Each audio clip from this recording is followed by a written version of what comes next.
Hello again and welcome back to my channel. If you're new to my channel, my name is Janae and this is me just being. In today's video, I thought I would discuss a topic I've been meaning to go over for a while, and that's exactly how I came to be diagnosed with Dandy Walker syndrome.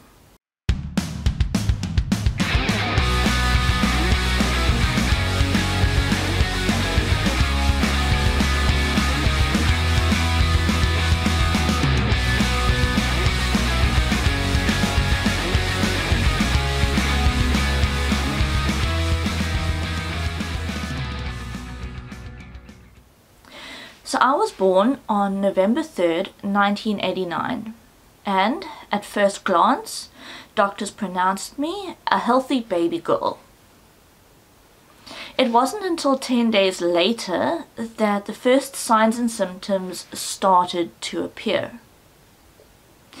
It all started when my mother noticed that I seemed to be quite pale and a bit lethargic, and also that my left eye seemed to be a little bit more swollen and a little bit more closed than it usually was. Being a concerned first-time mom, she naturally gave the pediatrician a call and mentioned these few things. And he initially pegged it down to just her being a neurotic first-time mother, but agreed to see us just in case. After examining me, he said that my slightly closed eye was probably just due to a blocked tear duct, which is apparently something that's quite common in newborns. He was, however, a little concerned about the fact that I did indeed seem to be quite pale and lethargic, even according to his standards. So he drew blood and sent it away for testing, and specifically they were looking at my hemoglobin levels, which looks at the level of, or the number of red blood cells that are present in blood.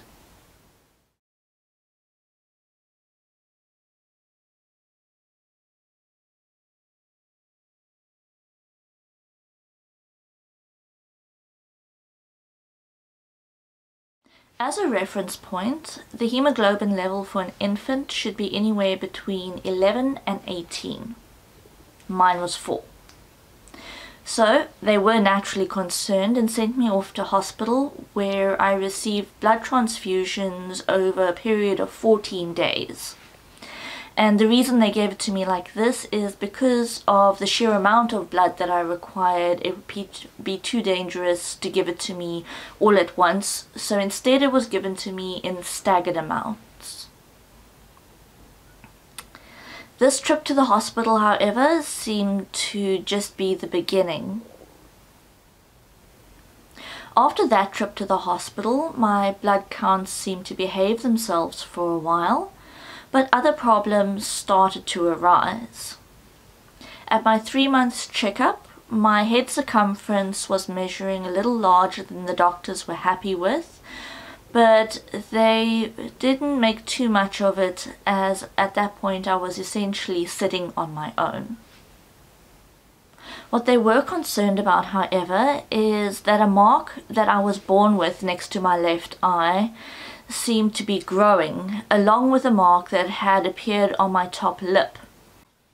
And these two marks had actually erupted to form sores.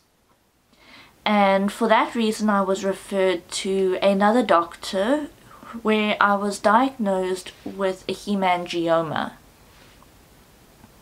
Now the doctor said there wasn't much they could do for this at that age, and they would need to just keep an eye on it, and it would likely resolve on its own. And they did mention, however, that if it didn't go away on its own, when I reached an older age, I could have it laser treated. Around the same time, I seemed to start becoming quite agitated. So I struggled to settle during the day and seemed to really dislike having anything on or around my head, which my mother found quite strange as otherwise I seemed to be quite a happy baby. Around the same time, we were planning to move provinces, and before moving, my mother took me to the doctor just to double check my hemoglobin levels to make sure it was safe for me to travel. At the doctor, my hemoglobin levels appeared to be fine and we disembarked, but upon arriving at our destination, I seemed to be having a particularly bad day and just wouldn't stop crying. My mother was naturally concerned, though she thought it might just be because of the long car drive and spending long hours strapped into my car seat. But nonetheless, being concerned, she thought she would just take me to the doctor just in case there was anything to be concerned about or worried about. So while my hemoglobin levels had been stable up to that point, what had been happening is a persistent dark stool, which, as any mother might know, is fairly normal for a newborn. But my mother grew concerned and worried when it persisted as the months went on and actually seemed to get worse when I started eating solids. When taking me to the doctor, my mother mentioned all of these things, and based on all of these symptoms, the doctor decided to draw blood again and also take a stool sample. When the test results came back for those, it showed that once again my hemoglobin levels were back at a 4, and that would mean another blood transfusion. But the stool sample also showed something quite interesting in that it showed there was blood present in the stool, which meant I was likely bleeding from somewhere inside my gut, and the doctor was very keen to find out the exact location of the bleeding so it could be treated. So back into hospital I went, where I spent 3 weeks while they ran tests and also gave me the blood transfusion. Following the clues and my symptoms, I underwent a colonoscopy, a gastroscopy, and also x-rays. And while the majority of tests came back inconclusive, they also took a x-ray of my head to my torso just to see if that gave any further information, and the x-ray of my head actually showed something quite interesting. It showed that there was a large buildup of fluid in the back portion of my brain, which was essentially squashing my brain and my cerebellum. When they had a closer look at my cerebellum, they also noticed that the line dividing it into 2 hemispheres, called the cerebral vermis, was also partially missing, which led to a preliminary diagnosis of Dandy Walker. Just to make sure, they sent me for an MRI. The MRI confirmed my diagnosis, and I was sent to yet another doctor. But what is Dandy Walker, I hear you asking? So if you haven't watched my previous video where I discussed what Dandy Walker is and my general experience of growing up with Dandy Walker, I'll put a link to it below.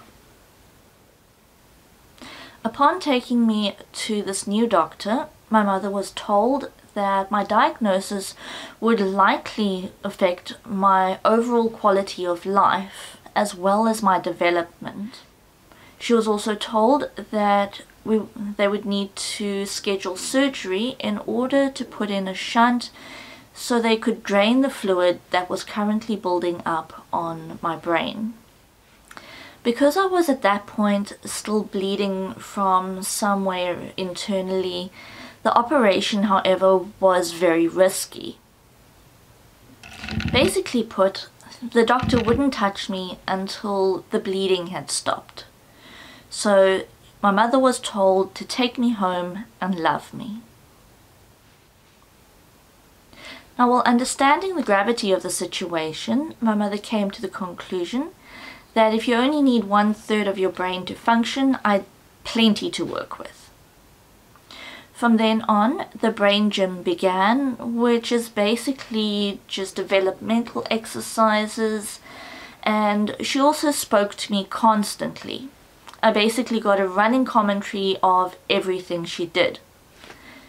She also did movement exercises with me, so anything that could help me develop my fine and gross motor skills. While all this was going on, my face continued to swell, and at one point my face was quite swollen and purple, and my left eye had swollen to about 80% shut. The doctors warned my mother that there was a chance I could lose sight in this eye due to the swelling, and to combat blindness, she would close my right eye, forcing my left eye to work. And probably thanks to this action, I do still have vision in that eye today, though it is somewhat worse than my good eye or my right eye. At 7 months old, all of my medical issues came to a head. My hydrocephalus had reached the point where the doctors no longer had a choice. It was either they operate and there was a chance of losing me due to the bleeding, or they don't operate and they lose me for sure because of the swelling. The doctors decided to operate on the condition that I went 2 weeks without any blood transfusions, and thank goodness my body cooperated.